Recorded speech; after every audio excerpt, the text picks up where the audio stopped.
ইসলামী ছাত্র শিবিরের ওই ইউনিয়নের সভাপতিকে নির্মমভাবে জবাই করে হত্যা করা হয়েছে।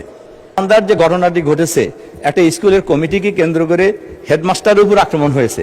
এই ছেলেটা ওখানে ছিল, এ কারণেই সে বাধা দেওয়ার চেষ্টা করেছে। আর ওইখানেই ছাত্র দল যুব দল এরা নির্মমভাবে তাকে হত্যা করা হয়েছে। খুনিরা খুনি যে দলেরই হোক না কেন, তাদেরকে গ্রেফতার করে দৃষ্টান্তমূলক শাস্তির ব্যবস্থা করা হোক। আমরা অতি সত্বর এই সাগাটার আমাদের প্রিয় ছাত্র শিবিরের সভাপতি সাইফুল ইসলামের হত্যাকারীদের দ্রুত বিচার করে তাদেরকে আইনের আওতায় নিয়ে আসতে হবে। আসসালামু আলাইকুম রহমতুল্লাহ। সুপ্রিয় দর্শক, আপনারা জানেন যে গাইবান্ধার বোনারপাড়ার ইউনিয়নের যে শিবির নেতাকে হত্যা করেছে বিএনপির সন্ত্রাসীরা, এই বিষয় নিয়ে সংসদে আলোচনা করেছেন বাংলাদেশ জামাত ইসলামের এমপি মাওলানা রফিকুল ইসলাম খান।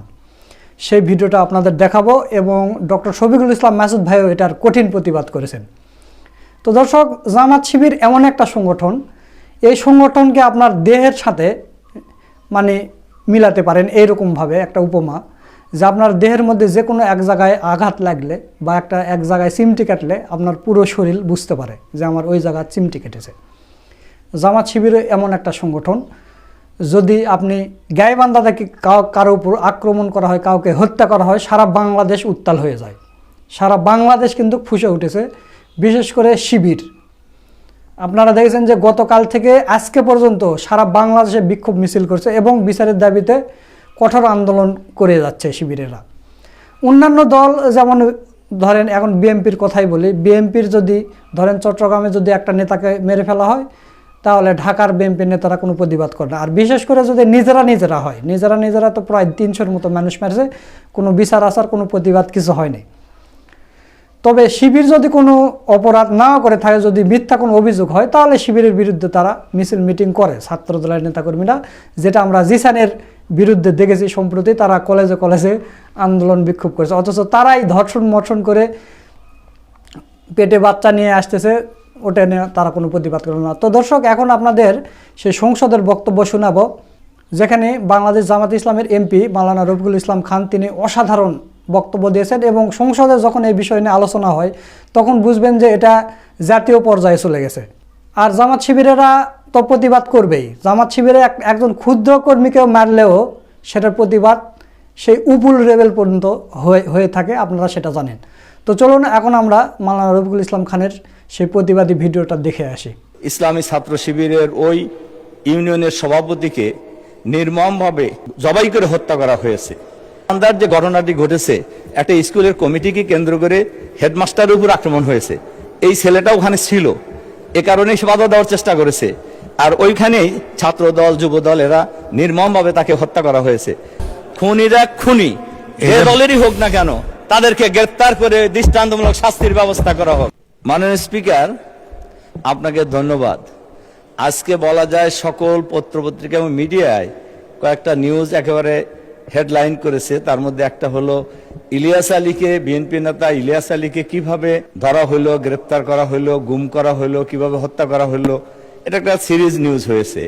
আর একটা হলো গতকালকে গাইবান্ধার সাগাটায় বোনারপাড়া ইউনিয়নের একটি স্কুলের কমিটিকে কেন্দ্র করে ইসলামী ছাত্র শিবিরের ওই ইউনিয়নের সভাপতিকে নির্মমভাবে জবাই করে হত্যা করা হয়েছে।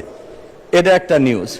আর একটা নিউজ হয়েছে, আপনারা দেখেছেন, আমরা সবাই দেখেছি, যে একজন এমপির পুত্র চাঁদাবাজি করতে গিয়ে গ্রেপ্তার হয়ে আবার মুসলিকা দিয়ে উনি ছাড়া পেয়েছেন।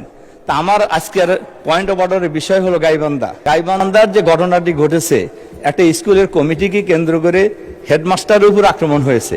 এই ছেলেটা ওখানে ছিল, এ কারণেই সে বাধা দেওয়ার চেষ্টা করেছে। আর ওইখানেই ছাত্র দল যুব দল এরা নির্মমভাবে তাকে হত্যা করা হয়েছে। কিন্তু এখন পর্যন্ত গ্রেপ্তার করা হয় না, সুনির্দিষ্ট ব্যক্তিদের নামে মামলা হয়েছে। আমি আজকের এই মাননীয় মহান সংসদে আপনার মাধ্যমে মাননীয় স্বরাষ্ট্রমন্ত্রীর কাছে অনুরোধ জানাবো, অবিলম্বে। আমি প্রথমে তো তীব্র নিন্দা জানাই যে দেশের আইন শৃঙ্খলা পরিস্থিতি মারাত্মক অবনতি হয়েছে এবং আমরা অবিলম্বে এই খুনিদেরকে গ্রেপ্তারের জন্য আমি সরকারের কাছে আহ্বান জানাচ্ছি। খুনিরা কোনো দলের না, খুনিরা খুনি যে দলেরই হোক না কেন, তাদেরকে গ্রেফতার করে দৃষ্টান্তমূলক শাস্তির ব্যবস্থা করা হোক। ধন্যবাদ। আপনাকে ধন্যবাদ। মাননীয় সদস্য, আমি আগেও বলেছি এটি কোনো পয়েন্ট অফ অর্ডার নয়। পয়েন্ট অফ অর্ডার হয় সংসদে চলমান কোনো বিষয়ের উপরে যদি আপনি মনে করেন তখন দাঁড়াতে পারেন যে এই জিনিসটা ভুল হচ্ছে। দ্বিতীয়ত হলো সংসদ কাজের ব্যবস্থাপনার মধ্যে যদি কোনো বিশৃঙ্খলা, কোনো যেই ইস্যুটার উপরে চলমান আছে সংসদ, সেটা ঠিকমতো হচ্ছে না, সংসদের রীতি ব্যর্থ হয়েছে, এই ধরনের বিষয় নিয়ে পয়েন্ট অফ অর্ডারে দাঁড়ানো যায়। সংবাদপত্রের কাটিং এর উপর পয়েন্ট অফ অর্ডার হয় না। তারপরেও যদি আপনি মনে করেন কোনো বিষয় গুরুত্বপূর্ণ, নোটিশ দিবেন সংশ্লিষ্ট মন্ত্রীর কাছে, সেটা আমরা দেখতে পারি। ধন্যবাদ। সুপ্রিয় দর্শক, আপনারা মাওলানা রফিকুল ইসলাম খানের সংসদের বক্তব্যের ভিডিওটা দেখলেন। এখন আমরা ডক্টর শফিকুল ইসলাম মাসুদ ভাই একটা প্রোগ্রামে, আজকে তিনি প্রতিবাদ করেছেন এবং বিচার চেয়েছেন। তো চলুন আমরা সেই ভিডিওটা একটু দেখে আসি। আমরা অতি সত্বর এই সাগাটার আমাদের প্রিয় ছাত্র শিবিরের সভাপতি সাইফুল ইসলামের হত্যাকারীদের দ্রুত বিচার করে তাদেরকে আইনের আওতায় নিয়ে আসতে হবে। বাংলাদেশে প্রত্যেকটা সেক্টরে জামাত ইসলামীকে একটা ব্যারিকেড মনে করা হয়, বাধা মনে করা হয়। তাদের আফসোস কি, তাদের দুঃখ হইল জামাত ইসলামীর মতো একটা বিরোধী দল তারা পেয়েছেন, এটা তাদের আফসোসের ব্যাপার। কারণ ভাগবাটোয়ারা, সুদ, ঘুষ, দুর্নীতিতে তাদের পার্টনার হিসেবে আমাদের তাদের পছন্দ হয় নাই। আজকেও দেখেন, শুধুমাত্র গাইবান্ধার সাগাটায় ইসলামী ছাত্র শিবিরের এক ইউনিয়ন সভাপতিকে গলা কেটে যুবদল, ছাত্র দলের লোকেরা হত্যা করেছে। আমরা অতি সত্বর এই সাগাটার আমাদের প্রিয় ছাত্র শিবিরের সভাপতি সাইফুল ইসলামের হত্যাকারীদের দ্রুত বিচার করে তাদেরকে আইনের আওতায় নিয়ে আসতে হবে। এবং স্পষ্ট করে আমরা বলতে চাই, কেউ যখন আদর্শিকভাবে আমাদেরকে মোকাবেলা করে ব্যর্থ হয়, তখনই আমাদের আদর্শিক কর্মীদেরকে হত্যা করে, আর তার মধ্য দিয়ে তাদের নির্বাত এবং বাংলাদেশে নিশ্চিত হয়ে যায়। ব্যক্তিকে হত্যা করে কখনো আদর্শকে হত্যা করা যায় না। যদি যাইতো তাহলে শেখ হাসিনা এখন ক্ষমতায় থাকতো, জামাত ইসলামী নিশ্চিহ্ন হয়ে যেত। ইতিহাসের সাক্ষী, ইসলামের আন্দোলনে শেখ হাসিনা নিশ্চিহ্ন হয়েছে, জামাত ইসলামী বিরোধী দল হয়েছে।